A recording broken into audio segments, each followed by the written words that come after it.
শুধু টাকা রোজগারের ফিকির।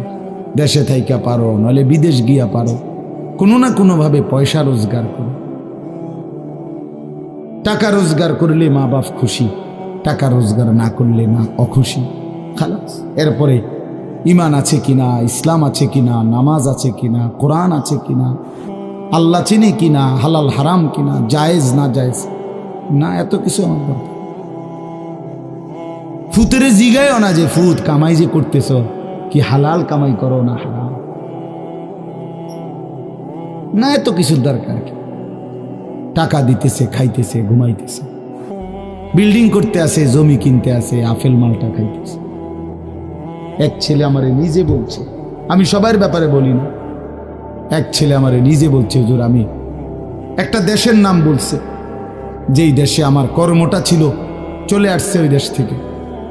আমার বলছে, হুজুর আমার কর্মটা হলো এই, মদের বার, মদের হোটেলে নারী পুরুষ উলঙ্গ জিনাবে বিচার করে, আমার দায়িত্ব শুধু পাশে দাঁড়িয়ে মদের বোতল নিয়ে দাঁড়ায় থাকা, যতবার তারা চায় অতবার তাদেরকে মদ গ্লাসে ঢেলে দেওয়া, তাদের হাতে তুলে দেওয়া। এর বিনিময়ে আমার মাসে বেতন 2 লাখ টাকা। মুসলমান মুসলমান মুসলমানের সন্তান, বাংলাদেশের সন্তান। তো এই টাকা যখন বাবা খাচ্ছেন, বিল্ডিং করতেছে, কোনো টেনশন নাই। আমি আবারও বলছি, আমি সবার জন্য বলি না, ওই বলছে দেখে অট্টা কইছি, কথা বুঝছেন? আমি তো নাম ঠিকানা বলি না। হে আত্মীয়তার আইয়ুহাল কাতি', আত্মীয়তার সম্পর্ক ছিন্নকারী ব্যক্তি, আসো। এই জন্য ভাইয়ের সাথে যুদ্ধ করছো, বোনের সম্পদ নষ্ট করছো, চাচারে সম্পত্তি দাও নাই, এই জন্য, এই দুনিয়ার জন্য নাও, এখন নাও, এখন যা লাগে নাও। এইভাবে প্রত্যেক নাফরমান পাপীকে, হে হারামখোর সুদ করে দিগা, এখানে টাকা যা লাগে নে, নে বাটপার, এখান থেকে টাকা নে, কি পরিমাণ টাকা দরকার ছিল নে। এইভাবে রাসূলুল্লাহ সাল্লাল্লাহু আলাইহি সাল্লাম বলেন, দুনিয়ার এই সম্পদগুলো কথা বলবে আর ডাকবে, ডাকলে মানুষ, আচ্ছা এটা তখন কেরম লিখবো? কথা বোঝেন নাই? এটি যখন কথা বলবে, ডাকাডাকি করবে, মানুষ কি বলবে? লোকেরা তো সবাই দাঁড়াইছে, মানুষও তো দাঁড়াইছে, তারারই তো ডাকতেছে, তো তারা কি বলবে? ওয়াকালাল ইনসানু মা লাহা, আল্লাহ নিজেই বলতেছে, লোকেরা তখন মানুষগুলো বলবে মা লাহা, এটা কি হলো? আরে এইটা কি কারবার? এগুলো কথা বলে কেমনে? এগুলো কি কয়? এরা আমার চিনলো কেমনে? আমি যে সিটার, আমি বাটফারে চিন্তা লাগলো, ইন্নারিল্লাহ, একেবারে পুরা ধরা, অনবিচার আচার কিছুই শুরু হয়েছে না, এখনই বেজ্জুতি, বাকিটা তো অবস্থা খারাপ। মানে অর্থাৎ মানুষগুলো অবাক হয়ে বলবে মা লাহা, কি হলো জমিনে, কি হলো এগুলোর, এরা এমন করছে কেন, এরা কথা বলছে কেন? আল্লাহ বলেন, ইয়াউমাইদিন তুহাদ্দিসু আখবারাহা, আল্লাহ তাআলা বলেন, বান্দা হে কি দেখছো হবে? এই মাত্র দেখলা স্বর্ণ রূপ্য টাকা পয়সা কথা বলে, এখনে না দেখবা আসল খেলাটা? ইয়াউমাইদিন তুহাদ্দিসু আখবারাহা, আল্লাহ বলেন এখন দেখবা সরাসরি এই হাসরের মাঠে তোমার সামনে, তোমার পায়ের নিচের জমিন, তোমার পুরা জিন্দেগির কথা, তোমার যত তথ্য, ভালো কিংবা মন্দ, নেক কিংবা গুনাহ, তোমার সমস্ত কিছু, রাতের কিংবা দিনের, একাকী কিংবা প্রকাশ্যের, গোপন কিংবা আড়ালের, আল্লাহর কসম জমিন সবটা এখন তোমার সামনে বলে দিবে। ইয়াউমাইদিন তুহাদ্দিসু আখবারাহা, রব্বুল আলামিন বলেন জমিন সবটা কথা বলে দিবে, ভালোটাও মন্দটাও, আলোটাও অন্ধকারটাও, একাকীও অন্ধকারেও, প্রকাশ্যেও, সবার মাঝেও সব বলে দিবে। রাতের চুরি বলে দিবে, রাতের তাহাজ্জুদটাও বলে দিবে, মদের আড্ডার কথাও বলে দিবে, জুয়ার আড্ডার কথাও বলে দিবে। সারা রাত যুবক উলঙ্গ ছবি দেখেছ, আল্লাহর কসম সেটাও বলবে। যে যুবক মালিকের সেজদা দিয়েছে সেটাও বলবে। তাহাজ্জুদ শোনাবে, আবার সবার সাথে যে জামাতে নামাজ পড়েছে এটাও বলবে। সব কিছু বলে দিবে। আল্লাহ বলেন, যদি মানুষ ভাবতে চাও জমিন কিভাবে কথা বলে, স্বর্ণরৌপ্য কিভাবে কথা বলে, আল্লাহ বলেন বিআন্না রাব্বাকা আওহা লাহা, আল্লাহ তাআলা আদেশ করেছেন বলেই কথা বলে। আল্লাহ বললে, হুকুম করিলে আল্লাহর গোটা কায়নাত, গোটা সৃষ্টি জগৎটাই কথা বলে। ওয়াশাহিদা আলাইহিম সামউহুম ওয়া আবসারুহুম ওয়া জুলুদুহুম বিমা কানু ইয়ামালুন। আল্লাহ বলে, হাসরের ময়দানে বান্দা, তোমার কান, তোমার চোখ, তোমার সারা দেহের চামড়া, জুলুদুহুম, তোমার সারা দেহের চামড়া হাসরের ময়দানে তোমার পুরা জিন্দেগির কর্মকাণ্ড বলে দিবে। চামড়াগুলো বলবে, চামড়া, মানুষের শাহওয়াত চামড়া। এই জন্য সমস্ত যৌনতার ঘটনা, অসভ্যতার ঘটনা শরীরের চামড়া বলে দিবে। মানুষের শাহওয়াত চামড়া। কথা বুঝছেন কিনা? হ্যাঁ, চর্মে, চামড়ার মধ্যে শাহওয়াত, কামনা, বাসনা, যৌন চাহিদা। এই জন্য যত লোক দেখবেন বিভিন্ন হসপিটালে, যত ডাক্তার চর্মরোগের ডাক্তার, তত লোক যৌন রোগেরও ডাক্তার। হ্যাঁ, চর্ম ও যৌন রোগ বিশেষজ্ঞ। এটা একই বিষয়, একই চ্যাপ্টার। চামড়া মানে আল্লাহ তাআলা বলেন, তোমার চামড়া বলে দিবে কত রাত, কত দিন নারীর প্রতি অবৈধ আগ্রহ, অস্থিরতার, বেহায়াপনার, অসভ্যতা করেছিলে।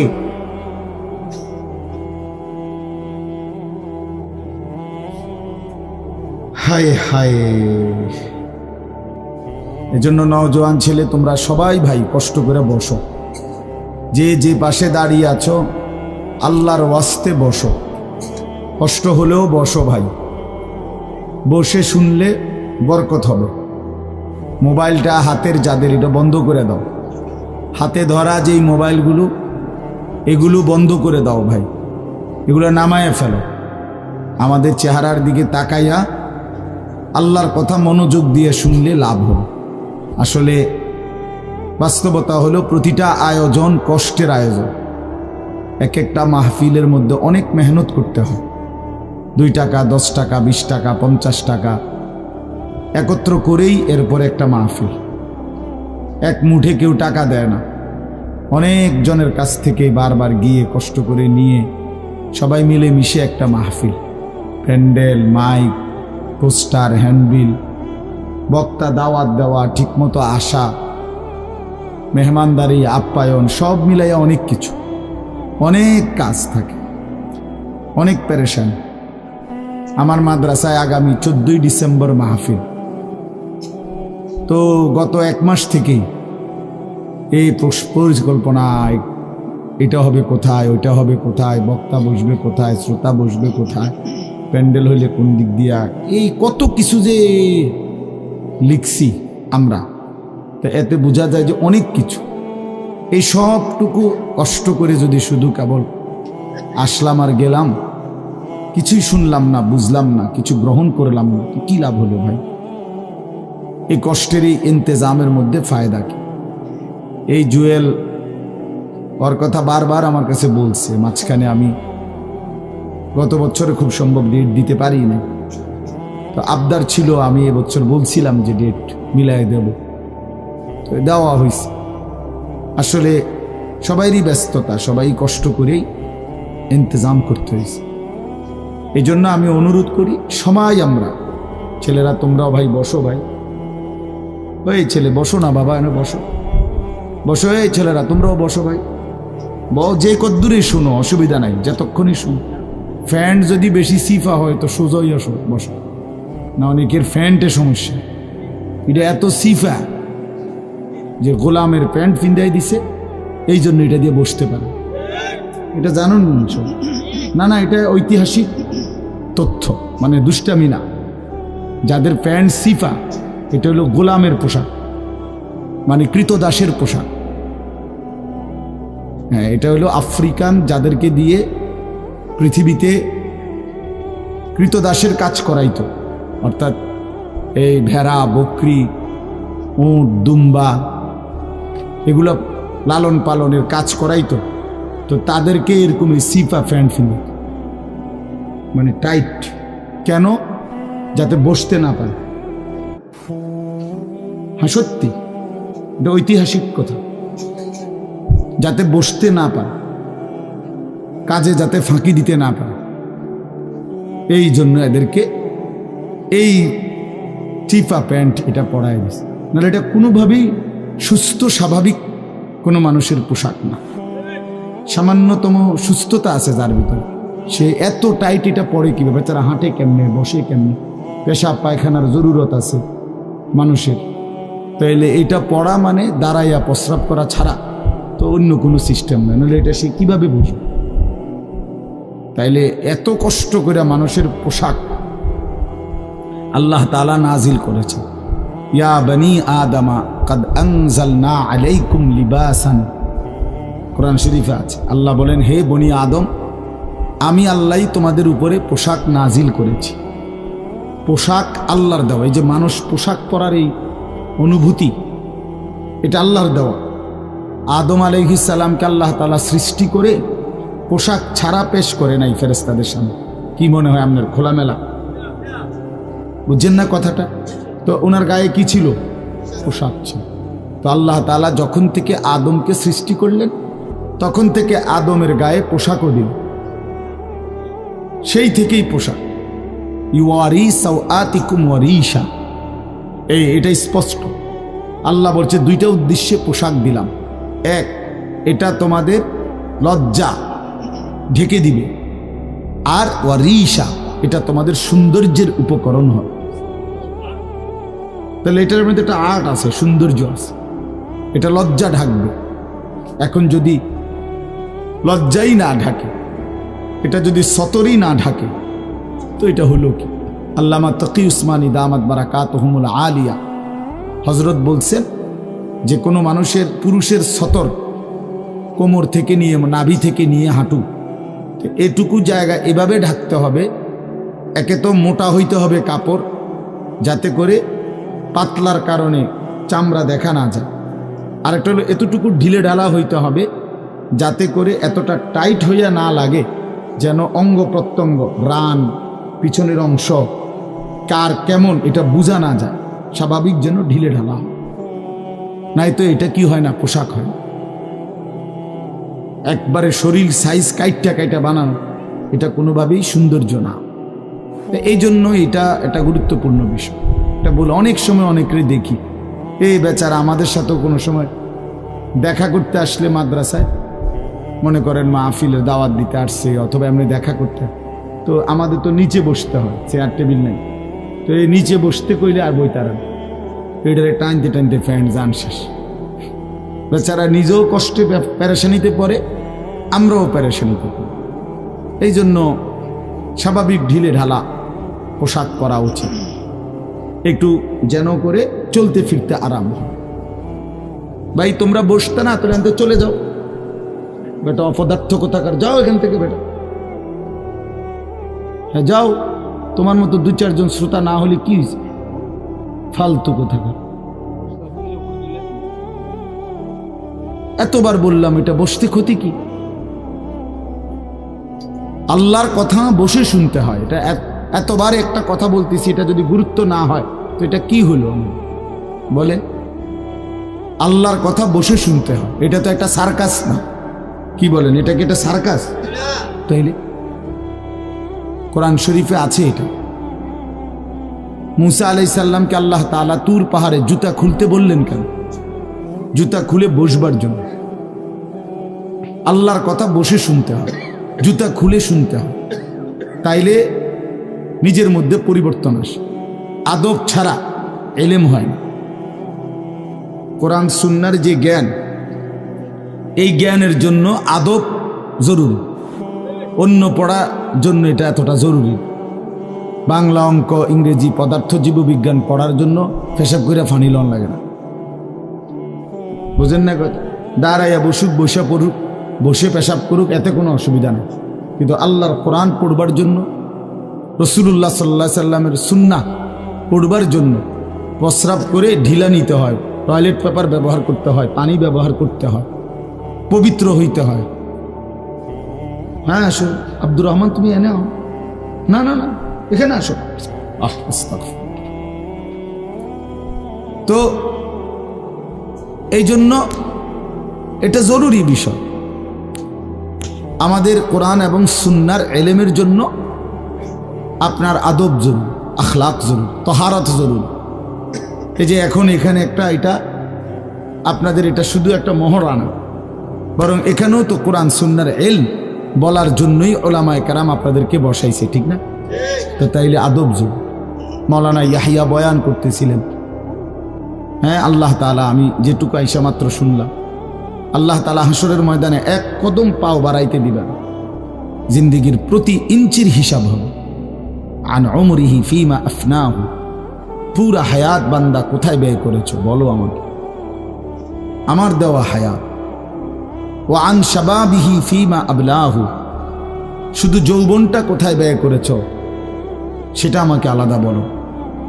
ও আন মালিহি মিন আইনা ইকতাসাবাহু ওয়া ফিমা আনফাকাহু, প্রতিটি টাকার ব্যাপারে হিসাব দাও দুইটা। এক, টাকাটা কামাই করছো কেমনে, ব্যয় করেছো কোথায়। ওয়া মাদা আমিলা ফিমা আলিমা, যা যা শিখেছিলা, জেনেছিলে, শুনেছিলে, তা কি পরিমাণ আমল করেছো সেটা বল, সেটা বল। এই জন্য এই বিষয়গুলো জরুরি। বা রাসূলুল্লাহ সাল্লাল্লাহু আলাইহি সাল্লাম বলেন, এগুলো উত্তর না দিয়ে কোনো মানব সন্তান হাসরের ময়দানে এক কদম সামনে যাইতে পারবে, এক কদম সামনে যাইতে। কোরআনুল কারীমের মধ্যে আছে, আল্লাহ তাআলা বলেন, ফাওয়ারাব্বিকা লানাসআলান্নাহুম আজমাইন আম্মা কানু ইয়ামালুন। আল্লাহ তাআলা বলেন, আমার কসম, মানে আল্লাহর কসম, আল্লাহ নিজের কসম করে বললেন, আমি অবশ্যই তোমাদেরকে জিজ্ঞেস করব, অবশ্যই অবশ্যই সকলকে, আজমাইন, সকলকেই আমি আল্লাহ জিজ্ঞেস করব, আম্মা কানু ইয়ামালুন, দুনিয়ার হায়াতে যা তোমরা করেছিল। এই জন্য আল্লাহ তাআলার আড়াল হওয়ার কোনো সুযোগ নেই, হিসাবের বাইরে আমরা কেউ না। আল্লাহ তাআলা বলেন, সুম্মা লাতুসআলুন্না ইয়াউমা ইদিন আনিন নাঈম। আল্লাহ তাআলা বলেন, ওই বাবা, আরে কি প্লাস্টিকে না, কথা বলো কেন? আল্লাহ তাআলা বলেন, আমার দেয়া প্রতিটি নিয়ামত সম্পর্কে অবশ্যই আমি তোমাদেরকে জিজ্ঞেস করব, প্রতিটা নিয়ামত। হাদিসের মধ্যে আছে, আল্লাহ তাআলা জিজ্ঞেস করবেন, নবী সাল্লাল্লাহু আলাইহি সাল্লাম বলেছেন, আল্লাহ জিজ্ঞেস করবেন, আলাম নসিহ জিসমাক, বান্দা আমি মোট এতদিন তোমার শরীর সুস্থ রাখি নাই, সেইটুকু শুকর কি আদায় করেছো বলো। অনুরভিকা মিনাল মা, আমি কি তোমাকে প্রতিবার তৃষ্ণার্ত অবস্থায় পানি পান করিয়ে তোমার তৃষ্ণা নিবারণ করি নাই? যতবার পানি পান করছো, তো এরপরে আমার কি শুকর আদায় করছো বলো বান্দা। আহা বদনসিব মুসলমান তো আলহামদুলিল্লাহ বলতেও জানে, পানি পান করে সেরা যে একবার আলহামদুলিল্লাহ বলবে, এটুকু তো জানে, এটুকু তো জানে।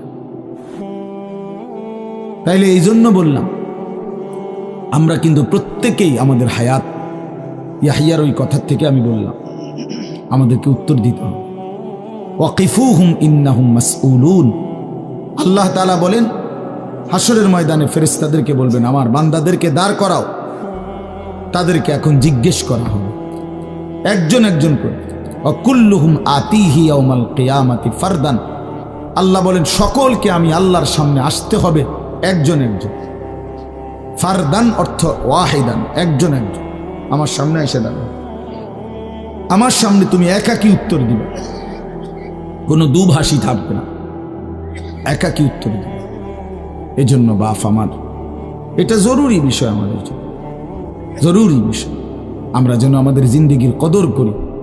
ছেলেরা তোমাদেরকেও বলি, ভাই হায়াত এই শুধু শুধু কাটাইয়া বন্ধে কোনো ফায়দা নেই। বুট খাইতে খাইতে নষ্ট করে দিলা জীবন, সামান্য মোবাইলের জন্য জীবন। একটা মোবাইলের আর কতই দাম, 12, 14, 18,000 টাকা। তো এই সামান্য টাকার একটা মোবাইল, এর জন্য এত সুন্দর হায়াত শেষ করে দাও, এটা ঠিক না। বন্ধুদের আড্ডায় 5 ঘন্টা 6 ঘন্টা জীবন শেষ করে দিলেন। আল্লাহ আমাদেরকে বুঝ দান করেন। এজন্য চলেন প্রতিটা মাহফিলের বয়ান মনোযোগ দিয়ে শুনবেন, জুমার নামাজের বয়ান মনোযোগ দিয়ে শুনবেন। যখনই ওলামায়ে কেরাম কথা বলে মনোযোগ দিয়ে শুনলে ধীরে ধীরে পরিবর্তন হয়। মানুষ একদিনে বদলায় না, এটা আমরাও জানি। একদিনে কোনো জুনায়েদ বাগদাদি হয়ে যাবেন, একদিনে কোনো আব্দুল কাদের জিলানী হয়ে যাবেন। ওনারা নিজেরাও একদিনে হয় নাই, তা আপনি হইবেন কেন? বুঝেন নাই? জুনায়েদ বাগদাদি এত বড় আল্লাহর ওলি হয়েছে একদিনে, তো বাইজিদ বুস্তামি এত বড় আল্লাহর ওলি হয়েছে একদিনে, তো আপনি হবেন কেন? কাজে এইটা কোনো কথা না। কিন্তু শুনতে থাকলে, গুরুত্ব দিলে, আন্তরিকতা দিয়ে শুনলে একদিন আল্লাহ তাআলা বদলে দেয়, পরিবর্তন নসিব হয়। এই পৃথিবীতে অগণিত মানুষ যারা জালেম ছিল, নাফরমান ছিল, পাপী ছিল, হাজারো অন্যায়ের মধ্যে ডুবা ছিল, এমন মানুষও আল্লাহর দয়ায় কোনো একদিন রাত গভীরে, কোনো একদিন দিনের আলোতে, কোনো সামান্য কথায়, কোনো সামান্য ঘটনায় জিন্দেগি বদলায় ফেলছে। পিছনের জীবন থেকে তাওবা করে নতুন জীবন গ্রহণ করছে, আল্লাহ পাককে রাজি খুশি করে জামানার আউলিয়া হয়ে গেছে। এরকম বহু ঘটনা আছে, বহু ঘটনা। এই জন্য আমরা ইনশাআল্লাহ মনোযোগ দিয়ে আল্লাহর কথা, আমার বয়ান না শুধু সমস্ত আলেমদের বয়ান মনোযোগ দিয়ে শুনবেন। বলেন ইনশাআল্লাহ। কোরআন সুন্নাহর কথা মনোযোগ দিয়েই শুনবেন, দেখবেন বরকত হবে। যদি আমার এই কথা একজনে বুঝেন, আমি মনে করি এতটুকুই আমার লাভ। দুইজন বুঝতে দুইজনই লাভ। আল্লাহ আমাদেরকে তৌফিক দান করুন। চলেন, কোরআনুল কারীমের এই সূরাটি 99 নম্বর সূরা। 114টি সূরা কোরআন শরীফে, তন্মধ্যে এটা হলো 99 নাম্বার, 30 নাম্বার পারা। পুরা কোরআনুল কারীমের মধ্যে মোট 30 পারা। এই মোট 30 পারার মধ্যে এটা হলো 30 নাম্বার পারার সূরা, 99 সূরা নাম্বার। সূরাটির নাম হচ্ছে জিলজাল, সূরায়ে জিলজাল। জিলজাল শব্দের অর্থ বা জালজালা, জিলজাল একই শব্দ, দুইটার দুই রকম ব্যবহার। অর্থ হলো ভূমিকম্প। জিলজাল শব্দের অর্থ কি বলেন? ভূমিকম্প। ভূমিকম্প, এই যে জমিন কাঁপে, ভূমিকম্প হয়, এই সূরার অর্থ হলো এইটা। এই ভূমিকম্প বলতে, জিলজাল বলতে আল্লাহ তাআলা কিয়ামতের ভূমিকম্প বুঝাইছে। পৃথিবীতে এমনিতে প্রতিনিয়ত মাঝে মধ্যে বিভিন্ন এলাকা ভেদে, অঞ্চল ভেদে ভূমিকম্প হয়। হ্যাঁ, আধা মিনিট, 30 সেকেন্ড, 40 সেকেন্ড, 50 সেকেন্ড, কিংবা তার চাইতে সামান্য কম বেশি এরকম সময় ভূমিকম্প হয়। এতেই বহু ক্ষয়ক্ষতি হয়। যখনই যেখানে কোথাও ভূমিকম্প হয়, তো সেখানে অনেক ক্ষয়ক্ষতি হয়, ঘর বাড়ি বিভিন্ন কিছুর অনেক ক্ষতিগ্রস্ত হয়। কিন্তু আল্লাহ তাআলা বলেন একটি চূড়ান্ত ভূমিকম্প আছে, যেই ভূমিকম্পটা যখন হবে তখন একসাথে আল্লাহর সৃষ্টি পুরাটা জমিন একসাথে ভূমিকম্প, এবং সেটা কতক্ষণ থাকবে সেটা আল্লাহই জানে, সেটা আল্লাহই জানে। এরকম ভূমিকম্প হবে। আর সেই ভূমিকম্পটা হলো কিয়ামতের ভূমিকম্প। অর্থাৎ এই পৃথিবী ধ্বংস করার জন্য আল্লাহ তাআলা তার গোটা সৃষ্টি জগৎকে মৌত দিবেন। মৃত্যু দুই রকমের, একটা হলো ব্যক্তিগত পৃথক একক মৃত্যু, আর একটা হলো গোটা আলমের মৃত্যু। সবার যখন পৃথক মৃত্যু হয় তো এটারে বলে মৌত। আর গোটা পৃথিবীর যখন আল্লাহর সৃষ্টি সবটার যখন একসাথে মৃত্যু হবে সেটারে কয় কিয়ামত। সেটাই কিয়ামত, ওইটাও একটা মৃত্যু। আসমানের মৌত হবে, জমিনের মৌত হবে, সূর্য চন্দ্র গ্রহ নক্ষত্রের মৃত্যু হবে, অর্থাৎ সব কিছু শেষ হবে। তো এই যে কিয়ামত, এটা আমাদের ঈমানের অংশ, এটা হবেই হবে, এটা হবেই হবে। আখিরাত, কিয়ামত, এই পৃথিবী একদিন ধ্বংস হবে, শেষ হবে, এটা কোরআনুল কারীমের অসংখ্য আয়াতে আল্লাহ তাআলা বলছেন, বারবার বলছেন, বারবার, যে বান্দা যত সুন্দরী তোমার কাছে লাগে দুনিয়া, যত আকর্ষণীয় মনে হয় না কেন দুনিয়া, একে তো তুমিও থাকবা না, একে তো দুনিয়া নিজেই থাকবে। দুটোটা মনে রাখবে, না তুমি থাকবে স্থায়ী, না দুনিয়া থাকবে স্থায়ী, কোনোটাই না। তুমিও মৃত্যুবরণ করবা, একদিন দুনিয়ারও মৃত্যু হয়ে যাবে, দুনিয়ারও মৃত্যু হয়ে যাবে। প্রতিটা মানুষকে মরতে হবে, এটা আমরা সবাই জানি।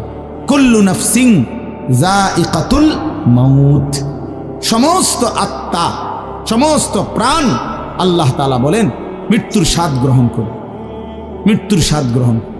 কুল ইন্নাল মাউতাল্লাযী তাফিররুনা মিনহু ফাইন্নাহু মুলাকীকুম, আল্লাহ তাআলা বলেন হে নবী আপনি বলে দেন, ও দুনিয়াবাসী, মৃত্যু থেকে তোমরা যেখানেই পলায়ন করো না কেন, মৃত্যু তোমাদের সাথে সেখানে গিয়েই নিজেই মোলাকাত করবে, সাক্ষাৎ করবে। তুমি ডাকতে হবে না, মৃত্যু নিজেই আসে, মৃত্যু নিজেই আসে।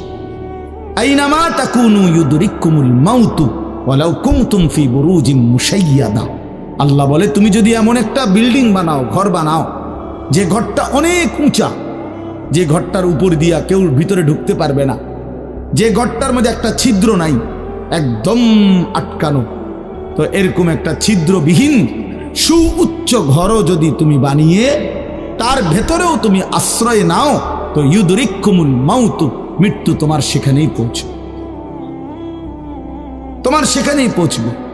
প্রিয় ভাই আমার, বন্ধু আমার, নওজোয়ান সাথীরা আমার, মৃত্যু এক অনিবার্য বাস্তবতা, চিরন্তন বাস্তবতা, এটা গ্রহণ করতেই হবে। হাসলেও মরতে হবে, কাঁদলেও মরতে হবে, সুখেও মরতে হবে, দুঃখেও মরতে হবে। রাজপ্রাসাদ আর অট্টালিকার মানুষটাও মরে যাবে, জীর্ণ কুটিরে যে লোক থাকে, হ্যাঁ, সেই লোকটাকেও মরতে হবে। জীবনে কোনোদিন দুঃখ দেখে নাই যে, সেও মরে যাবে। জীবনে কোনোদিন সুখ দেখে নাই যে, সেও মরে যাবে, সব মরে যাবে। এটাই সত্য, এটাই বাস্তবতা। অতএব মৃত্যু এক অনিবার্য বাস্তবতা, এটা গ্রহণ করতেই হবে। এটা যদি আমরা মনে রাখি, আমাদের জীবন অনেক সুন্দর হইত, অনেক সুন্দর হইত। রাসূলুল্লাহ সাল্লাল্লাহু আলাইহি ওয়াসাল্লাম বলছেন, আকসিরু যিকরা হাদিমিল লাযযাত ইয়ানি আল মাউত। আল্লাহর নবী বলেন, আমার উম্মত তোমরা বেশি বেশি ওই জিনিসটা স্মরণ করো, যে জিনিস তোমাদের সমস্ত স্বাদ, আনন্দ, আহ্লাদ চিরতরে মিটায় দেবে, তোমারে চিরস্তব্ধ করে দেবে। জলজ্জান্ত মানুষটা আমাদের সামনে হাঁটতো, চলতো, উঠতো, বসতো, ঘুরতো, ফিরতো, হ্যাঁ, সেই মানুষটা মনে করেন আমার চোখের সামনে নাই, তার লাশ আমার সামনে, আহা সেই লোকটা স্তব্ধ। পৃথিবীর কত মানুষ কত আওয়াজ করতেছে, কত শোরগোল করতেছে, কিন্তু এই লোকটা হাতও নাড়ে না, পাও নাড়ে না, চোখও মেলে না, আর কিছুই করে না। এ কি আশ্চর্য বিষয়! চোখের সামনের এই মানুষটা নাই, কি হলো তার? কে তারে থামায় দিল? কে তারে স্তব্ধ করে দিল? এ তো আমার মতো ঘুরতো, ফিরতো, হাঁটতো। আহ, আমার আব্বারে আমি কত দেখছি, একদিন আমার আব্বা চলে গেল। আমার দাদারে আমি কত দেখছি, আমার দাদা একদিন চলে গেল। আমার জ্যাঠারে আমি দেখে আসছি, দোয়া করে আসছি, ফু দিয়ে আসছি। এক সপ্তাহ পরে জ্যাঠা ইন্তেকাল করলেন, আবার এক সপ্তাহ পরে আমি গিয়া জ্যাঠার জানাজা পড়াইছি। এই তো বাস্তবতা। যুবক ভাই, তুমিও মনে রাখো, বয়স্ক বাবা আপনিও মনে রাখেন। হাসান বসরি রহমতুল্লাহ আলাইহি একজন বড় বুজুর্গ ছিলেন। উনি বলতেন, তিনি যখন কোনো যুবককে দেখতেন আর বয়স্ক দেখতেন, তো তিনি যুবকদেরকে বলতেন, ইয়া মা'শারাশ শাবাব ইন্না যারআ কাদ তুদরিকুহুল আহাতু ক্বাবলা আন ইয়াবলুগা। তিনি উপদেশ দিতেন, হে যুবকগণ শোনো, সব ফুল, সব ফল, সব গাছ চারা পরিপক্ক পাকা পর্যন্ত পৌঁছায় না, তার আগেই অগণিত ফুল, অগণিত ফল, অগণিত চারা গাছ ঝরে ঝরে। এটা উনি মনে করাইতেন মৃত্যুর কথা। উনি এটা বুঝাইতেন, যুবক তুমি দেখো, একটা আম গাছের মধ্যে যতগুলো মুকুল ধরছে ফুল, সবগুলো আম হয় না। যতগুলো আম ধরছিল ছোট ছোট, সবগুলো বড় পাকা পর্যন্ত যায় না, তার আগেই ঝরে যায়। ঝরেই যায় বেশি, থাইকা যায় অল্প। তার মানে যুবক, কিশোর, তরুণ এই বয়সেই মৃত্যু হয় বেশি, বৃদ্ধ পর্যন্ত পৌঁছে কম। পুরা বাড়িতে অনেক সময় এমন হয় একজনও বয়স্ক লোক নাই, একজনও নাই।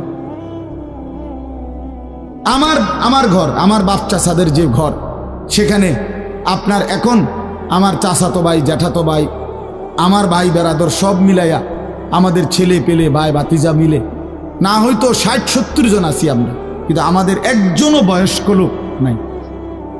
আমার দাদাও নাই, দাদিও নাই, জ্যাঠাও নাই, চাচাও নাই, আমার আব্বাও নাই, কেউ নেই। তাইলে কেন এমন হলো? তাহলে বোঝা গেল অধিকাংশই ঝরে যায়, কবরে চলে যায়, মৃত্যু হয়ে যায়। এই জন্য ধোঁকা না খাওয়া। আরেকটা হলো বয়স্ক লোককে দেখলে উনি বলতেন, হাসান বসরি রহমতুল্লাহ আলাইহি, ইয়া মাশারা শুয়ুখ, হে বৃদ্ধগণ। উনি তাদেরকে জিজ্ঞাসা করতেন যে মা ইউনতাজারু বিসসারআ ইযা বালাগা, যখন কোনো ফসল পাইকা যায় তখন আর বাকি থাকে কি? কি বাকি থাকে? কাটা। কথা বলে না, কি বাকি থাকে? ক্বালু আল হাসাদ, বা কাটাটা বাকি থাকে, পাইকা তো গেছে। তার মানে আপনারা পাইকা তো গেছেন, বয়স তো হয়েই গেছে, আর শুধু মৃত্যুটা বাকি, আর শুধু মৃত্যুটা বাকি। তাইলে যুবককে বলতেন, তুমি ভেবো না তুমি বৃদ্ধ হবা, কারণ অসংখ্য ফুল তো আগেই ঝরে যায়, অসংখ্য ফল তো আগেই ঝরে যায়, অসংখ্য গাছ তো আগেই ঝরে যায়। আবার বৃদ্ধকে বলতেন যে আপনার তো আর কিছুই বাকি নাই, আপনি তো পাইকেই গেছেন, এখন শুধু কাটা, কবর, মৃত্যু ছাড়া আর বাকিটা কি? তাহলে মৃত্যু ভুলে না যাওয়া, মউত ভুলে না যাও। রাসূলুল্লাহ সাল্লাল্লাহু আলাইহি ওয়াসাল্লাম বলেন, কাফা বিল মাউতে ওয়াইজান। নবীজি বলেন, কোনো মানুষ যদি মৃত্যুর কথা স্মরণ করে, তার ওয়াজের জন্য, নসিহতের জন্য এটাই যথেষ্ট, এটাই যথেষ্ট। আমরা কিতাবে পড়ছি, হযরত ওমর রাদিয়াল্লাহু তাআলা আনহু, এত বড় সাহাবী, উনি বলতেন, কুল্লা ইয়াউমিন ইউকালু মাতা ফুলান মাতা ফুলান ওয়ালা বুদ্দা মিন ইয়াউমিন ইউকালু মাতা ওমর। তিনি বলতেন, হায় শোনো, প্রতিদিন ঘোষণা হয় আজ অমুকের মৃত্যু হলো, অমুকের মৃত্যু হলো, অমুকের মৃত্যু হলো। অচিরেই একদিন ঘোষণা হবে আজ ওমরের মৃত্যু হলো, আজ ওমরের মৃত্যু হলো। উনি বলেন, এই ঘোষণা শুনবে খুব দ্রুত একদিন। এই জন্য বাপ, এই আমাদের ব্যক্তিগতভাবে প্রতিনিয়ত মৃত্যু হচ্ছে, ঠিক এভাবে আমরা তো মরছি, একদিন এই গোটা আলমের মৃত্যু হবে। এই গোটা সৃষ্টিটাই আল্লাহ তাআলা গুটায় ফেলবে। আচ্ছা, কি আশ্চর্য কথা, এটা কি অবাক করা।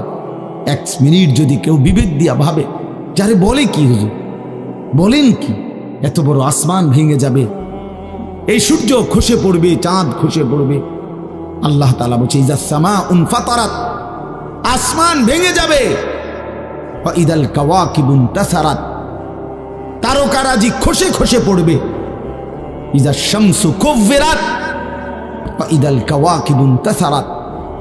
আল্লাহ তাআলা বলছেন, সূর্যটা গুটায় ফেলা হবে, পাহাড়গুলো বালির মতো, তুলার মতো উঠতে থাকবে। ইদা রাজ্জাতিল আরদু রাজ্জা, এই জমিনের মাটিগুলো রেজা রেজা, পাউডার পাউডার হয়ে যাবে। ইদাল বিহারু ফুজ্জিরাত, সমুদ্র, খাল, বিল, নদীর পানিগুলো সব টকবগে উতরাইয়া গরম হইয়া বাষ্পের মতো উড়ে যাবে। না কোথাও পানি থাকবে, না কোথাও গাছ থাকবে, না আসমান থাকবে, না জমিন থাকবে, কিছু। আচ্ছা, এটা কেমন কথা, এটা কেমন আশ্চর্য বিষয়। এই গোটা আলমের মৃত্যু হবে। আল্লাহ তাআলা কোরআনুল কারীমে বিশ্বাস করেন, অসংখ্যবার এই কথা এটা বলছে, এটা হবেই হবে। ইদা ওয়াকাতিল ওয়াকিআ, আল্লাহ বলেন এই ঘটনাটা ঘটবে। লাইসা লি ওয়াকাতিহা কাযিবা, এই ঘটনা মিথ্যা মনে করার মতো কেহ নাই। যেদিন ঘটে যাবে তখন আর কারো কোনো মিথ্যাবাদী আর থাকবে না, অর্থাৎ কেউ আর অস্বীকার করার সুযোগ হবে না। চোখের সামনে দিন, চোখের সামনে দিন। কোরআন শরীফে একটা সূরা আছে, সূরা হজ। ওই যে আমরা হজ করি না, এই হজ সূরাটার নাম। এই সূরার শুরুতে আল্লাহ তাআলা এই পৃথিবী ধ্বংসের, কিয়ামতের একটা সাংঘাতিক বর্ণনা দিয়েছেন। ওইখানে আছে, আল্লাহ বলেন, ইয়া আইয়ুহান নাসুত্তাকু রাব্বাকুম, হে মানুষ তোমরা আল্লাহকে ভয় করো। আর শুনো, ইন্না জালজালাতাস সাআতি শাইউন আযীম, নিশ্চয়ই কিয়ামতের ভূমিকম্প, জালজালা, এই যে বললাম জিলজাল এবং জালজালা অর্থ ভূমিকম্প। আল্লাহ বলেন কিয়ামতের ভূমিকম্প, ইসরাফিল যখন ফু দিবে, আমার এই পৃথিবী যখন ভাঙতে শুরু করবে, এই সৃষ্টি জগৎ পুরাটা যখন আমি আল্লাহ গুটায় ফেলবো, ওয়াসসামাওয়াতু মাতবিয়াতুম বিয়ামিনি, আল্লাহ বলেন 7 আসমান আমি আল্লাহ তাআলার হাতের মধ্যে গুটায় ফেলবো, গুটায় ফেলবো। তুমি জানো না আমার ক্ষমতা। কুল্লু মান আলাইহা ফান ওয়া ইয়াবকা ওয়াজহু রাব্বিক, সব শেষ করে দেব আমি, শুধু আমি আল্লাহই থাকব, শুধু আমি আল্লাহই থাকব।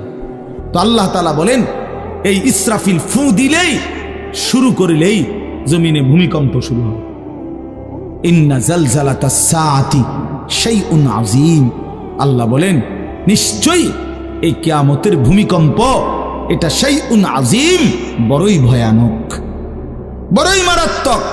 কারণ দুনিয়ার ভূমিকম্প 1 নাম্বার হলো বর্তমানের ভূমিকম্প, কখনো 30 সেকেন্ড, কখনো 40 সেকেন্ড, কখনো 47 সেকেন্ড, 50 সেকেন্ড, এই সেকেন্ড সেকেন্ড মিনিট, 47 মিনিট নি ভূমিকম্প হয়।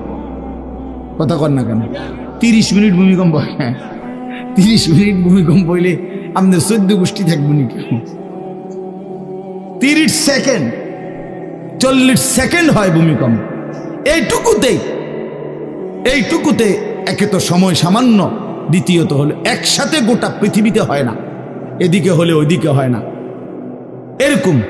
কিন্তু আল্লাহ তাআলা বলেন ইসরাফিল ফু দিলে যে ভূমিকম্পটা হবে, সেই ভূমিকম্পটা গোটা পৃথিবী একসাথে নাড়ায় দিবে, একসাথে নড়ে। 47 সেকেন্ড না, কতক্ষণ সেটা আল্লাহই জানে। তখন অবস্থা কি হবে? মানুষের আতঙ্ক, এই ভূমিকম্পে আতঙ্ক। হ্যাঁ, আমি একবার চাঁদপুর মাহফিলে ছিলাম, রাত্রে ঘুমাইছি মসজিদের রুমে, ইমাম সাহেবের রুমে, এই সময় ভূমিকম্প আইছে, দরজা খুলে দিছি দৌড়, মসজিদের মাঠে আইছি দাঁড়াইয়া, চাই যে পুরা গ্রামের মানুষ সব আইসা বলছে হই হুল্লোড় চিৎকার, হায় হায়। অথচ সবাই চিৎকার দিতে দিতে ভূমিকম্প শেষ। ভূমিকম্প হয়েছেই তো অল্প একটু, কিন্তু এটুকুর আতঙ্কেই যা হুজুর পাবলিক বরাবর। কিসের হুজুর আর কিসের পাবলিক, বক্তা শ্রোতা সমান। এই এখন মনে করেন ভূমিকম্প হইলে আমরা সব দিন দৌড়, আমি এখানে বুজুর্গি দেখাইব, এটা হ্যাঁ, আমি একটা বড় হুজুর বেটা প্রধান বক্তা, আমি লড়লে কি মানুষে কি করব, আপনি কি করবেন আমার সময় কো, আমার জান নিয়ে টানাটা। আল্লাহু আকবার। তো এই সামান্য ভূমিকম্প, কিন্তু আল্লাহ তাআলা বলেন ইসরাফিল সিংহা ফু দিলে যে ভূমিকম্প হবে বান্দা, সেটা বড়ই ভয়ানক, সেটা সারা পৃথিবী নড়বে একসাথে। তখন কি হবে মানুষের আতঙ্ক? ইয়াউমা তারাউনাহা তাযহালু কুল্লু মুরদিআতিন আম্মা আরদাআত।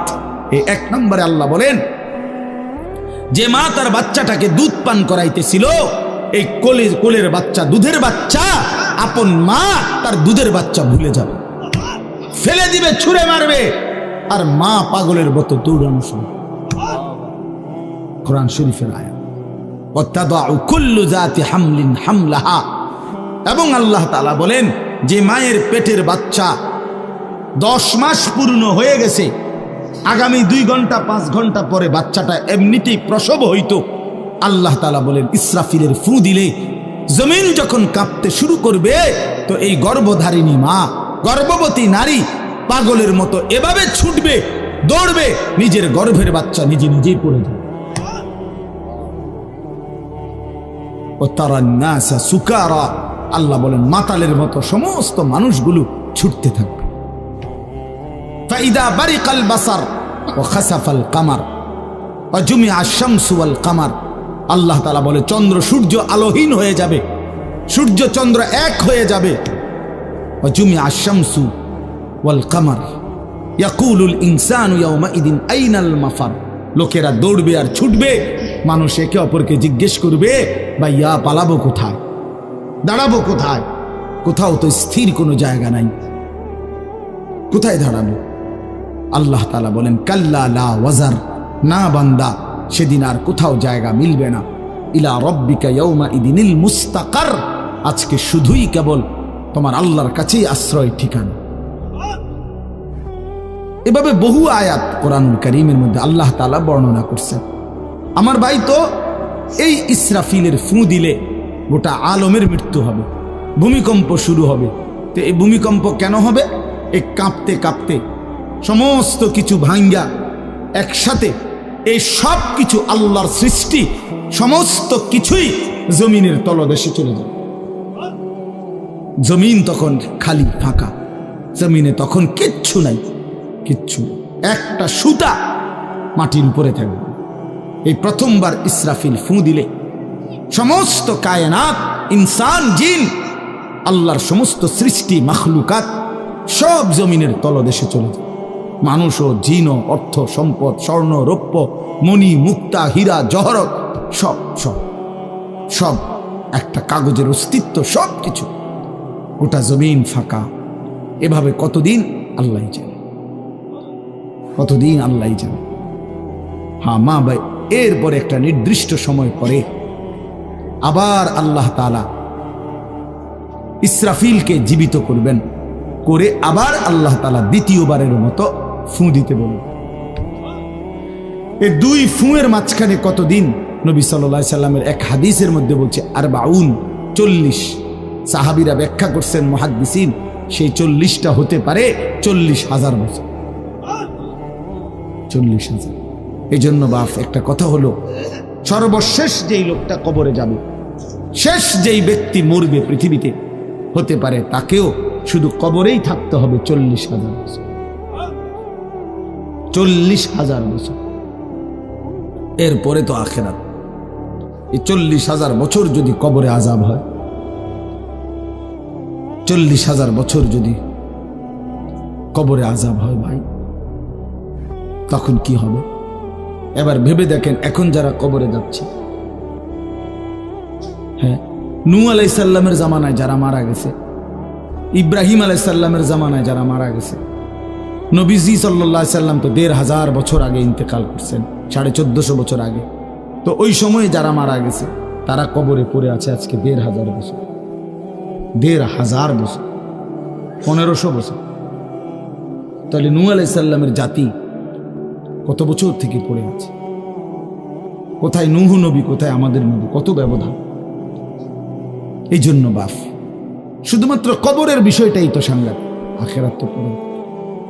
শেষ ব্যক্তিটাও যদি কবরে থাকতে হয় 40,000 বছর, তো এখনকার মানুষগুলো আছে কত কাল ধরে। এই যার কবরে আযাব হচ্ছে, আহা বাপ, সে কি পরিমাণ কষ্ট পাচ্ছে ভাইবা দেখে। কবরবাসীদের রুহের মাগফিরাত, আরে ভাইয়া একবার চোখ বন্ধ করে 1 সেকেন্ড ভাবেন, আজ আমরা যাদের রুহের মাগফিরাত কামনা করলাম, এই 20 বছরের ব্যবধানে, 30 বছরের ব্যবধানে, 10 বছরের ব্যবধানে, 50 বছরের ব্যবধানে আবার এর পরের লোকেরা আমাদের রুহের মাগফিরাত কামনা করে। এটা কি পরিমাণ বাস্তবতা, কি পরিমাণ বাস্তবতা! এটাকে অস্বীকার করার, না বুঝার কিছুই নাই, মৃত্যুকে না বুঝার কিছুই নেই। কারণ এত বেশি জলজ্জান্ত আল্লাহ তাআলা এটা আমাদের সামনে দেখাইছেন, এত মানুষের মৃত্যু আল্লাহ আমাদের সামনে দেখাইছেন, এটাকে অস্বীকার করার, না বুঝার কিছুই কিছুই নেই। তো চলেন, এরপরে আল্লাহ তাআলা ইসরাফিলকে আবার জীবিত করবেন। জীবিত করে আল্লাহ তাআলা ইসরাফিল আলাইহিস সালামকে বলবেন, ইসরাফিল আবার তুমি সিংহায় ফু দাও। এইবার যখন সিংহায় ফু দিবে, তখন ইসরাফিল আলাইহিস সালামের এই দ্বিতীয় ফুতে আবার ভূমিকম্প শুরু। আবার কি শুরু হবে? ও মাঝখানে ভাই, ওই ছেলে অপদার্থ, কথা বলো না, হাসাহাসি করো না, কারো কথা বাকি থাকলে, দুষ্টামি বাকি থাকলে উঠে চলে যাও, বাহিরে আলাদা জায়গা আছে। গাফেল সন্তান কোনো কিছুতেই যাকে কোনো আসর করে না। আহা, আপনারা জানেন না, আপনাদের এক এক ছেলের অবস্থা হলো কলিজাটা পাথর হয়ে গেছে, কোনো কিছুই তার কলিজা নাড়ায় না। এত শক্ত জানোয়ার যে খোদার 365 দিনে কোনোদিন ফজরের নামাজ পড়ে না, একদিনও না। মানুষের বাচ্চা এত বড় জানোয়ার হয় কেন? আরে তুই কোন মানুষের বাচ্চা? তুই কোন মার দুধ খাইলি? না ফরমান, কেমনে মানুষ হইল? এটা কি ধরনের মানুষ? একদিনও নামাজ পড়ে? ছি ছি ছি ছি ছি, মুসলমানের বাচ্চা এত বড় জানোয়ার হয় কেন? কোনদিন নামাজ পড়ে না, 6 মাসে 9 মাসে কোনদিন বলতে পারবে না নাফরমান কোনদিন 5 ওয়াক্ত নামাজ পড়ছে কিনা। হায় হায়, এত বড় অসভ্য। মায়ের সন্তান হয় কেন? বাবার সন্তান হয় কেন? চিন্তা কর, কোনো কিছুই ছেলে পেলেদের হালাত হলে এই পরিমাণ লাগাম ছাড়া কিসের মা কিসের বাবা, কে তার মা কে তার বাপ, কে কি তার ধর্ম, তার আল্লাহকে তার রসুলকে, তারে বানাইছে কে, আসছে কোত্থেকে, কেন আসছে, কি করতেছে, কি করছে, কিচ্ছুর খবর নেই, কিচ্ছুর খবর। আসে, হাঁটে, বুট খায়, বন খায়, মোবাইল টিপে, খারাইয়া মতে, বইয়া মতে, বন্ধু বান্ধবদের সাথে আড্ডা দেয়, মেয়ের পিছনে ঘুরে, অসভ্য অশ্লীল কথাবার্তা বলে। এটা কি একটা জিন্দিগি হলো? মিয়া ভেবে দেখেন। ওফ, কোন সুস্থ স্বাভাবিক মানুষ এমন হয়? বলো ভাইয়া বলো। রাগ করো না বাপ, কে তোমা করে মনে করাই দিব? কেউ মনে করায়। হা, বাবা আমারও ফিকির শেষ, শুধু টাকা রোজগারের ফিকির। দেশে থাইকা পারো, নইলে বিদেশ গিয়া পারো, কোনো না কোনো ভাবে পয়সা রোজগার করো। টাকা রোজগার করলে মা বাপ খুশি, টাকা রোজগার না করলে না অখুশি। খালাস। এরপরে ইমান আছে কিনা, ইসলাম আছে কিনা, নামাজ আছে কিনা, কোরআন আছে কিনা, আল্লাহ চিনে কিনা, হালাল হারাম কিনা, জায়েজ না জায়েজ না, এত কিছু আমার দরকার। ফুতেরে জিগায়ও না যে ফুত কামাই যে করতেছ, কি হালাল কামাই করো না হারাম না, এত কিছুর দরকার কি? টাকা দিতেছে, খাইতেছে, ঘুমাইতেছে, বিল্ডিং করতে আসে, জমি কিনতে আসে, আপেল মালটা খাইতেছে। এক ছেলে আমারে নিজে বলছে, আমি সবার ব্যাপারে বলি না, এক ছেলে আমারে নিজে বলছে, হুজুর আমি একটা দেশের নাম বলছে, যেই দেশে আমার কর্মটা ছিল, চলে আসছে ওই দেশ থেকে। আমার বলছে, হুজুর আমার কর্মটা হলো এই, মদের বার, মদের হোটেলে নারী পুরুষ উলঙ্গ জিনাবে বিচার করে, আমার দায়িত্ব শুধু পাশে দাঁড়িয়ে মদের বোতল নিয়ে দাঁড়ায় থাকা, যতবার তারা চায় অতবার তাদেরকে মদ গ্লাসে ঢেলে দেওয়া, তাদের হাতে তুলে দেওয়া। এর বিনিময়ে আমার মাসে বেতন 2 লাখ টাকা।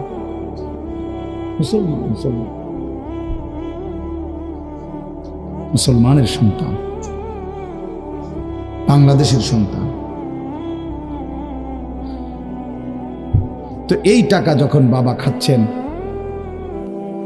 বিল্ডিং করতেছে, কোনো টেনশন নাই। আমি আবারও বলছি, আমি সবার জন্য বলি না, ওই বলছে দেখে অট্টা কইছি, কথা বুঝছেন? আমি তো নাম ঠিকানা বলি না। এই জন্য আমার বাপ, ডাক দিয়েন না, ডাক দিয়েন না, একজনও ডাক দিয়েন না, অসভ্যরে ডাক দিয়েন না। হ্যাঁ হ্যাঁ, ডাক দিবেন কেন? হাইওয়ানকে ডাক দিবেন কেন? শুনেন, আপনারাই শুনেন, এত এত মানুষ শুনতে হবে না, কোনো অসুবিধা নেই, কোনো অসুবিধা নেই। আমি তো এটাই বুঝাইতে চাইতেছি, প্রত্যেকটা মানুষ আজকে মুসলমান, আমরা ঘর দেখায়, ফার্নিচার দেখায়, বিল্ডিং দেখায়, শুধু দোয়া করেন, ঘরটা করছি, শুধু দোয়া করে, কিতা দোয়া করতে হবে না, কিতা দোয়া করতে, বিল্ডিং এর দোয়া কিতা, আবার ইট বালুর লেগে দোয়া করে লাভ কি বেড়া?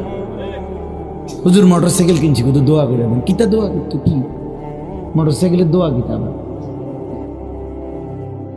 আজীব লাগে না? বাস্তব এগুলো ছাদ ডালাই দিই, আজকে দোয়া করে, ছাদ ডালাই দোয়া। ওটা ছাদ ডালাই করে, ওটার ফুতে মোবাইলে অশ্লীল উলঙ্গ ছবি দেয়। ওটার সন্তান উনি দাঁড়াইয়া রয়েছে মিস্ত্রিগো সামনে, ওনার গাম বাইয়া বাইয়া পড়তেছে ছাদ ডালাইয়ের দিন, আর অসভ্য জানোয়ার সন্তান বন্ধুদের সাথে উলঙ্গ ছবি দেখতেছে। ওই জানোয়ারের জন্য উনি ছাদ ডালাই নিতেছে, ওই হাইওয়ানের জন্য উনি ঘর করে দিয়ে দেখতেছে। উনি কবরে জায়গা ঘর করে দিয়ে গেছে, এর জন্য ঘর করলেন? ছি ছি ছি ছি ছি। আমার দেওয়া ঘরে আমার কষ্টের কমাইয়ে এখানে বসে বসে রঙিন ছবি দেখবে, উলঙ্গ দৃশ্য দেখবে ঘরে শুয়া শুয়া সারা রাত। এর জন্যই আমার জীবনের এই অর্জন, এই ছিল আমার উপার্জনের উদ্দেশ্য। আহ, কতবার বললে বুঝবেন? কেমনে বললে বুঝবেন? কারে বললে বুঝবেন? আল্লাহ মাফ করে দেন। চলেন বাপ, তো বলতেছিলাম আল্লাহ তাআলা ইসরাফিল আলাইহিস সালামকে বলবেন আবার ফু দাও। তো তিনি দ্বিতীয়বারের মতো ফু দিলে জমিন আবার ভূমিকম্প শুরু হবে।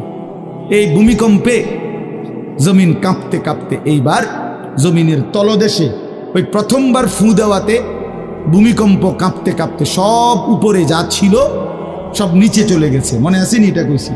তাহলে উপরটা কি? ফাঁকা। এইবার নিচে যা ছিল সব উপরে চলে আসবে। এই আসলেই এটা হাসরের মাঠ। সমস্ত নিচের জিনিস যা কিছু, একেবারে মানুষ, গরু, ছাগল, হাঁস, মুরগা, জিন, ইনসান, গদ, দুয়ার, বাজার, ব্যবসা, দোকান, টাকা, হীরা, জহরত, মণি, মুক্তা, টাকা পয়সা, অর্থবিত্ত, সব সোজা কথা জমিনের তলদেশের সব কিছু জমিনের উপরে উঠে আসবে। উঠে আসলেই এইটা হাসরের মাঠ। এইটা, এই হাসরের মাঠ কোনটা জানেন? এই যেখানে বসে আছেন এখন, এইটাই হাসরের মাঠ। এই জমিনের উপরেই হাসরের মাঠ। বাকি শুধু আল্লাহ কোরআন বলছে ইদাল আরদু মুদ্দাত, আমি আল্লাহ জমিনটাকে টেনে আরো লম্বা করে দেব, আরো বড় করে দেবো আর কি, প্রশস্ত করে দেবো। কারণ ওই যে পিসের মানুষ খারাপ লাগবে না? মানুষ তো দাঁড়াই বসেই আদম আলাইহিস সালাম থেকে নিয়া, তো মানুষ বেশি না? মানুষ, গরু, ছাগল, হাঁস, মুরগা, জিন, ভূত সব খারাপ না? সব দাঁড়াবে। এই জন্য আল্লাহ তাআলা বলেন জমিন আমি প্রশস্ত টেনে দিব, লম্বা করে দিব, এতটুকু। বাকি এটাই হাসরের মাঠ, এটাই হাসরের মাঠ। এই কথাটাই এখানে আল্লাহ তাআলা উল্লেখ করছেন। ইদা জুলজিলাতিল আরদু জিলজালাহা, যখন দ্বিতীয়বারের মতো ইসরাফিলের ফু দিলে জমিনের ভূমিকম্প শুরু হবে। ওয়া আখরাজাতিল আরদু আসকালাহা, আল্লাহ তাআলা বলেন তখন জমিন তার তলদেশে যা ছিল সমস্ত জমিনের তলদেশে, এগুলো এতদিন জমিনের বোঝা ছিল, বোঝা মানে মাটির নিচে, এগুলো সে মনে যেন ফোজা কান্দে লইছে। এবার ওয়া আখরাজাতিল আরদু আসকালাহা, জমিন তার বোঝা মানে জমিনের তলদেশে যা ছিল সে এবার তা জমিনের উপরে উঠায়, উপরে উঠায়। এরপরে আশ্চর্য কথা শুনেন, এরপরের কথাটার জন্য রাসূলুল্লাহ সাল্লাল্লাহু আলাইহি সাল্লাম হাদিসে বলছেন, এই ভাই শুনেন, ছেলেরা তোমরাও শোনো। নবী সাল্লাল্লাহু আলাইহি সাল্লাম বলেন এই জমিনের তলদেশ থেকে যখন সবকিছু উপরে উঠে আসবে তখন অর্থ সম্পদ, হীরা জহরত, মণি মুক্তা, স্বর্ণ রৌপ্য এগুলো স্তূপ আকারে উঠে আসবে জমিনের উপরে, মানে হাসরের মাঠে। তো নবীজি একেবারে স্পষ্ট হাদিস, নবীজি সাল্লাল্লাহু আলাইহি সাল্লাম বলেন তখন এই স্বর্ণ রৌপ্য, টাকা পয়সা, হীরা জহরত এগুলো, এই অর্থ সম্পদগুলো আল্লাহর কুদরতে কথা বলবে। স্বর্ণের টুকরা কথা বলবে, কথা বলবে, রৌপ্যের টুকরা কথা বলবে, এগুলো কথা বলবে। কথা কি বলবে? এগুলো তখন ওই নাফরমান মানুষগুলোকে ডাক দিবে, ডাক দিবে, আইয়ুহাস সারিক, হে চোর, এদিকে এই সম্পদের জন্য চুরি করেছিলে, আজ যা দরকার নেও। আইয়ুহাল কাতি', হে ডাকাত, এদিকে এদিকে আসো, এই সম্পদের জন্য ডাকাতি করছিল, আজ নেও। হে আত্মীয়তার, আইয়ুহাল কাতি', আত্মীয়তার সম্পর্ক ছিন্নকারী ব্যক্তি, আসো, এই জন্য ভাইয়ের সাথে যুদ্ধ করছো, বোনের সম্পদ নষ্ট করছো, চাচারে সম্পত্তি দাও নাই, এই জন্য, এই দুনিয়ার জন্য নাও, এখন না, এখন যা লাগে নাও। এইভাবে প্রত্যেক নাফরমান পাপীকে, হে হারামখোর সুদ করে দিগা, এখানে টাকা যা লাগে নে, নে বাটপার, এখান থেকে টাকা নে, কি পরিমাণ টাকা দরকার ছিল নে। এইভাবে রাসূলুল্লাহ সাল্লাল্লাহু আলাইহি সাল্লাম বলেন, দুনিয়ার এই সম্পদগুলো কথা বলবে আর ডাকবে, ডাকলে মানুষ, আচ্ছা এটা তখন কেরম লিখবো, কথা বোঝেন নাই, এটি যখন কথা বলবে, ডাকাডাকি করবে, মানুষ কি বলবে? লোকেরা তো সবাই দাঁড়াইছে, মানুষও তো দাঁড়াইছে, তারারই তো ডাকতেছে, তো তারা কি বলবে? ওয়াকালাল ইনসানু মা লাহা, আল্লাহ নিজেই বলতেছে, লোকেরা তখন মানুষগুলো বলবে মা লাহা, এটা কি হলো, আরে এটা কি কারবার, এগুলো কথা বলে কেমনে, এগুলো কি কয়, এরা আমার চিনল কেমনে, আমি যে সিটার, আমি বাটফারে চিন্তা লাগলো, ইন্নারিল্লাহ, একের পুরা ধরা অনবিচার আচার কিছুই শুরু হয়েছে না, এখনই বেজ্জুতি, বাকিটা তো অবস্থা খারাপ। মানে অর্থাৎ মানুষগুলো অবাক হয়ে বলবে মা লাহা, কি হলো জমিনে, কি হলো এগুলোর, এরা এমন করছে কেন, এরা কথা বলছে কেন? আল্লাহ বলেন ইয়াউমাইদিন তুহাদ্দিসু আখবারাহা, আল্লাহ তাআলা বলেন বান্দা হে কি দেখছো হবে, এই মাত্র দেখলা স্বর্ণ রূপ্য টাকা পয়সা কথা বলে, এখনে না দেখবা আসল খেলাটা। ইয়াউমাইদিন তুহাদ্দিসু আখবারাহা, আল্লাহ বলেন এখন দেখবা সরাসরি এই হাসরের মাঠে তোমার সামনে, তোমার পায়ের নিচের জমিন, তোমার পুরা জিন্দেগির কথা, তোমার যত তথ্য, ভালো কিংবা মন্দ, নেক কিংবা গুনাহ, তোমার সমস্ত কিছু, রাতের কিংবা দিনের, একাকী কিংবা প্রকাশ্যের, গোপন কিংবা আড়ালের, আল্লাহর কসম জমিন সবটা এখন তোমার সামনে বলে দিবে। ইয়াউমাইদিন তুহাদ্দিসু আখবারাহা, রব্বুল আলামিন বলেন জমিন সবটা কথা বলে দিবে, ভালোটাও মন্দটাও, আলোটাও অন্ধকারটাও, একাকীও অন্ধকারেও, প্রকাশ্যেও সবার মাঝেও, সব বলে দিবে। রাতের চুরি বলে দিবে, রাতের তাহাজ্জুদটাও বলে দিবে, মদের আড্ডার কথাও বলে দিবে, জুয়ার আড্ডার কথাও বলে দিবে। সারা রাত যুবক উলঙ্গ ছবি দেখেছ, আল্লাহর কসম সেটাও বলবে, যে যুবক মালিকের সেজদা দিয়েছে সেটাও বলবে, তাহাজ্জুদ শোনাবে, আবার সবার সাথে যে জামাতে নামাজ পড়েছে এটাও বলবে, সব কিছু বলে দিবে। আল্লাহ বলেন যদি মানুষ ভাবতে চাও জমিন কিভাবে কথা বলে, স্বর্ণরৌপ্য কিভাবে কথা বলে, আল্লাহ বলেন বিআন্না রাব্বাকা আওহা লাহা, আল্লাহ তাআলা আদেশ করেছেন বলেই কথা বলে। আল্লাহ বললে, হুকুম করিলে, আল্লাহর গোটা কায়নাত, গোটা সৃষ্টি জগৎটাই কথা বলে। ওয়াশাহিদা আলাইহিম সামউহুম ওয়া আবসারুহুম ওয়া জুলুদুহুম বিমা কানু ইয়ামালুন। আল্লাহ বলে হাসরের ময়দানে বান্দা, তোমার কান, তোমার চোখ, তোমার সারা দেহের চামড়া, জুলুদুহুম, তোমার সারা দেহের চামড়া, হাসরের ময়দানে তোমার পুরা জিন্দেগির কর্মকাণ্ড বলে দিবে। চামড়াগুলো বলবে, চামড়া, মানুষের শাহওয়াত চামড়াতে। এই জন্য সমস্ত যৌনতার ঘটনা, অসভ্যতার ঘটনা শরীরের চামড়া বলে দিবে। মানুষের শাহওয়াত চামড়া, কথা বুঝছেন কি? হ্যাঁ, চরমে চামড়ার মধ্যে শাহওয়াত, কামনা, বাসনা, যৌন চাহিদা। এই জন্য যত লোক দেখবেন বিভিন্ন হসপিটালে, যত ডাক্তার চর্মরোগের ডাক্তার, তত লোক যৌন রোগেরও ডাক্তার। হ্যাঁ হ্যাঁ, চর্ম ও যৌন রোগ বিশেষজ্ঞ, এটা একই বিষয়, একই চ্যাপ্টার। চামড়া মানে আল্লাহ তাআলা বলেন তোমার চামড়া বলে দিবে কত রাত কত দিন নারীর প্রতি অবৈধ আগ্রহ, অশ্লীলতার, বেহায়াপনার, অসভ্যতা করেছিলে।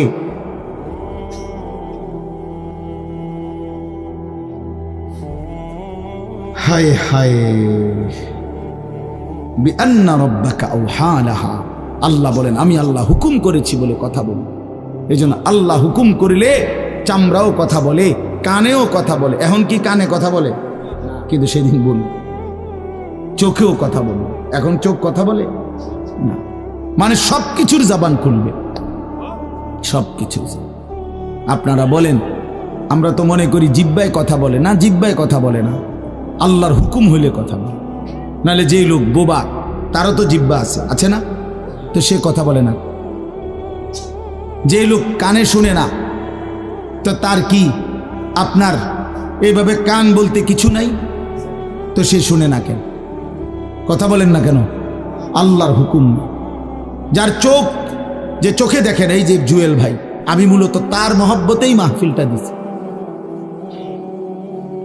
তো এই যে দেখে না, তো তার এভাবে তো চোখ আছে, সে দেখে না কেন? আল্লাহ তাআলার হুকুম নাই বলে দেখে, ঠিক কিনা বলেন না কেন? মজার বিষয় হলো রাসূলুল্লাহ সাল্লাল্লাহু আলাইহি সাল্লাম হাদিসে স্পষ্ট বলেছেন, বিশ্বাস করেন, একেবারে বিশুদ্ধ হাদিস, আল্লাহ তাআলা তার দুইটা চোখ নিয়ে গেছে। নবীজি বলছেন, সে যদি সবর করে আল্লাহর হুকুমের উপরে চলতে পারে, রাসূলুল্লাহ সাল্লাল্লাহু আলাইহি সাল্লাম বলেন, আল্লাহ তাআলা তাকে এই দুইটা চোখ নিয়ে যাওয়ার কারণে, অন্ধ বানানোর কারণে সে যে সবর করলো, আল্লাহ রসুল বলছেন আল্লাহ তাআলা নিশ্চিত তাকে জান্নাত দান করবে। এই জন্য তুমি ভাই সবর করো। মালিকের এই দুনিয়া দেখতে পারলা না, তো অপেক্ষা করো, একদিন জান্নাত দেখবা, জান্নাতের হুর দেখবা, তো আরো মজা হবে যে আমি প্রথমেই জান্নাতি দেখলাম, জান্নাতি দেখলাম। যা মালিক, দুনিয়া দেখলাম না তোমার, তুমি আমারে জান্নাত দেখাই। আল্লাহ তৌফিক দান করুন। ইয়াউমাইদিন ইয়াসদুরুন নাসু আশতাতান লিয়ুরাউ আমালাহুম, আল্লাহ বলেন তখন দলে দলে ফেরেশতারা মানুষগুলোকে লাইনবদ্ধ, সারিবদ্ধ করে দলে দলে বানাবে। লোকেরা পরস্পর, প্রত্যেকটা মানুষকে ফেরেশতারা আলাদা আলাদা গ্রুপ বানিয়ে দেবে হাসরের ময়দানে। তখন প্রত্যেকে এই গ্রুপে গ্রুপে, দলে দলে লিয়ুরাউ আমালাহুম, নিজেদের আমল নামা, নিজেদের আমল দেখবার জন্য সামনে এগিয়ে যাবে। অর্থাৎ প্রত্যেককে তার আমল নামা দেখবার জন্য, দেওয়ার জন্য নির্দিষ্ট জায়গায় নিয়ে আসবে। নেওয়ার পরে সেখানে প্রত্যেকের ফাইল, প্রত্যেকের খাতা, আমল নামা তার হাতে তুলে দেওয়া হবে। দিলেই সে দেখবে। আল্লাহ বলতেছেন, ফামান ইয়ামাল মিসকালা যাররাতিন খায়রান ইয়ারা, এক বিন্দু, এক অণু পরিমাণ, পরমাণু পরিমাণ, সামান্য থেকে সামান্য পরিমাণও নেকি, কল্যাণ, তাও তুমি দেখতে পাবা। ওয়া ইয়ামাল মিসকালা যাররাতিন শাররান ইয়ারা, বিন্দু থেকে বিন্দু মন্দ যা করেছিলে তাও তুমি দেখতে পাবে। এক জাররা, মূলত জাররা বলে তাফসীরের মধ্যে লিখছে লা ওয়াজনা লাহু লা জিনাতা লাহা, যেটার কোনো ওজন হয় না, এত সামান্য, এত সামান্য, ওজন নাই, মানে 100 গ্রামও না, 10 গ্রামও না, 1 গ্রামও না, আধা গ্রামও না, এত সামান্য, এটা কোনো ওজন নাই, ওজন নাই, ওজন আসে না আর কি, ওজনে হয় না, এরে বলে জাররা। তাফসীরের মধ্যে লিখছে, কোনো ব্যক্তি, হযরত আব্দুল্লাহ ইবনে আব্বাস বলেন, কোনো ব্যক্তি যদি মাটিতে এমনি হাত মারে, মানে হাত লাগাই আবার উঠাই লাইছে, তখন এই যে বালুগুলো লাগছে, এই বালুর যেগুলো হাত থেকে ঝরে পড়ে কণা, এগুলো তার চাইতে সামান্য এক জাররা।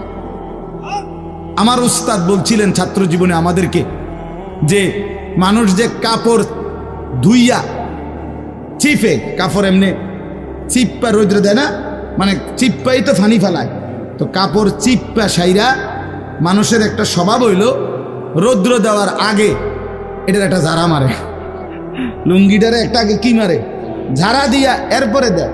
এই যে লুঙ্গিটা ঝাড়া দিলে যে ছোট্ট ছোট্ট পানির ফোঁটা ছিটকাইয়া পড়ে, এই ফোঁটা, এগুলো পিচ্ছি পিচ্ছি, এগুলো এক একটা জাররা, অথবা তার চাইতে ছোট।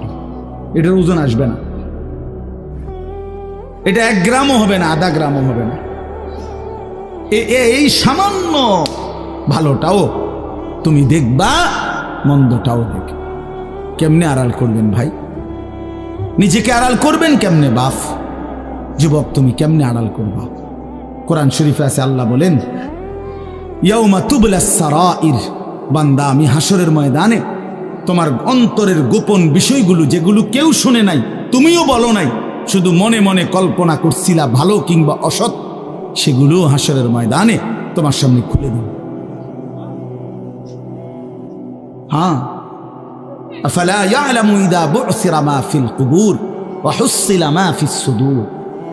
আল্লাহ তাআলা বলেন এই বুকের ভিতরে, অন্তরের ভিতরের যেই কথাগুলো সেগুলো খুলে দেব।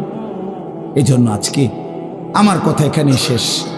আমি এতটুকু কথাই বলতে চাই, এই ৯৯ নম্বর সূরাটা আমাদেরকে এই কথার সবক দিচ্ছে যে আমরা আমাদের জিন্দেগির ১ সেকেন্ড, একটি নিঃশ্বাস আড়াল করবার সুযোগ নেই। হিসাব দিতে হবে, হিসাব দিতে হবে। ১ মিনিট, ১ সেকেন্ড, ১ পলক, ১ লাম্হা, ১ মুহূর্ত আমাদের আড়াল করবার সুযোগ নাই ভাই। ভালোটার প্রতিদানও নিতে হবে, মন্দটারও প্রতিদান নিতে হবে। তাইলে কেন জীবন নষ্ট করব, কেন হায়াত নষ্ট করব?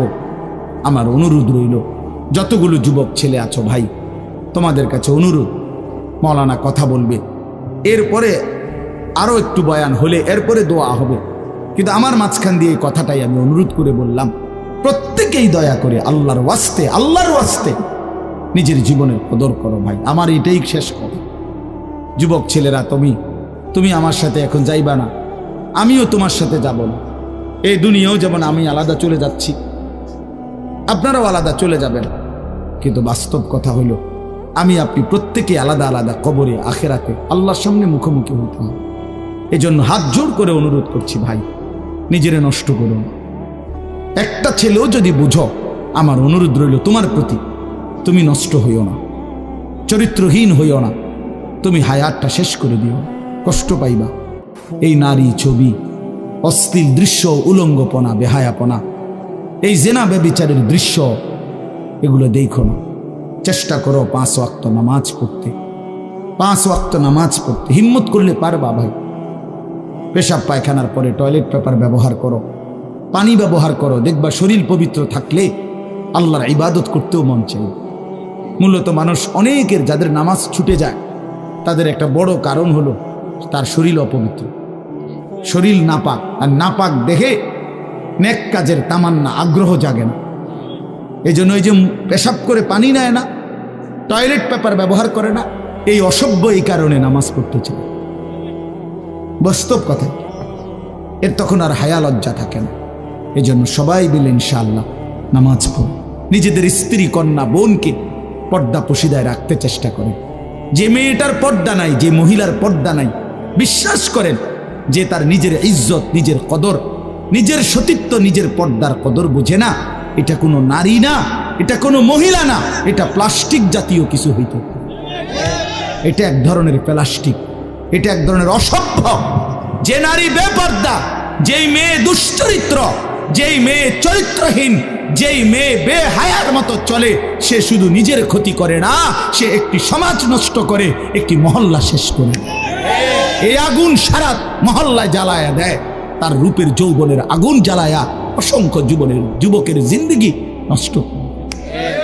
এই জন্য ওই জানোয়ার মনে রাখতে হবে, ওই অসভ্য নারী, যতগুলো ছেলে তাকে দেখে অবৈধ কামনা বাসনা করছিল, এই সমস্ত যুবকের সমপরিমাণ গুনাহ ওই অসভ্য মেয়ে, ওই নর্তকী, ওই ব্যভিচারিণী নারী, তাকে ভোগ করতে হবে।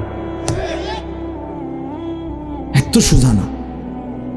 এই জন্য বাবাদেরকে বলি, ছেলেদের দিকে কদর করেন, মেয়ের দিকে নজর দেন, স্ত্রীর দিকে নজর দেন। ওই খাট পালং দেখাইয়েন না, বিল্ডিং উল্ডিং দেখাইয়েন না, ইতান দেখাইয়া লাভ নেই।